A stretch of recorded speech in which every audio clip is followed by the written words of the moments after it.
Jeffrey Sachs is about to give a talk here in the European Parliament. What was Putin's intention in the war? Not the propaganda that's written about this. Oh, that they failed and he was going to take over Ukraine. The idea was to keep NATO, and what is NATO? It's the United States, off of Russia's border.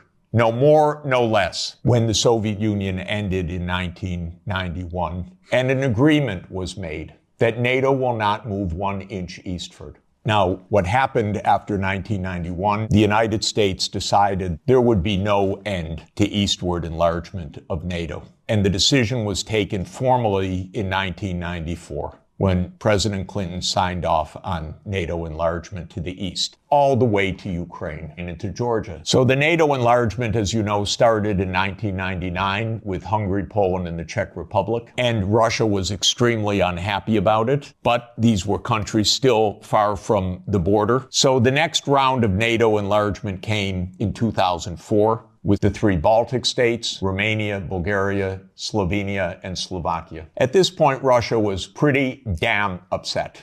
So as everybody recalls, in 2007, President Putin said, stop, enough. And of course, what that meant was in 2008, the United States jammed down Europe's throat enlargement of NATO to Ukraine and to Georgia. This is right up against Russia.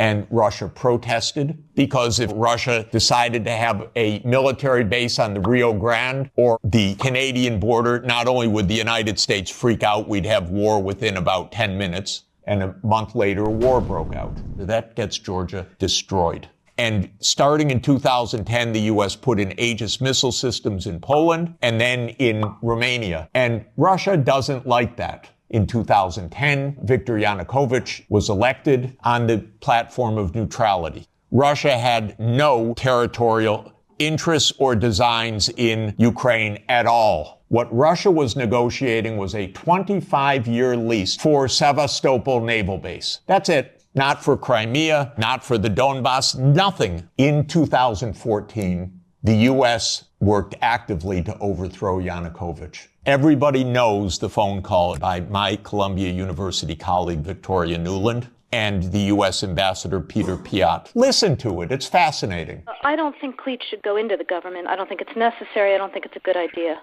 I think Yats is the guy who's got the economic experience, the governing experience, and, fuck the EU. No, exactly. And I think we've got to do something to make... You don't get better evidence. Then came Minsk, and especially Minsk II. It said there should be autonomy for the Russian-speaking regions in the east of Ukraine. It was supported unanimously by the UN Security Council. The United States and Ukraine decided it was not to be enforced. There were many thousands of deaths in the shelling by Ukraine in the Donbass.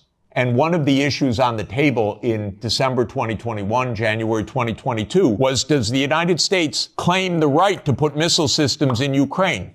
And Blinken told Lavrov in January 2022, the United States reserves the right to put missile systems wherever it wants. So the war started. What was Putin's intention in the war? It was to force Zelensky to negotiate neutrality. And that happened within 7 days of the start of the invasion.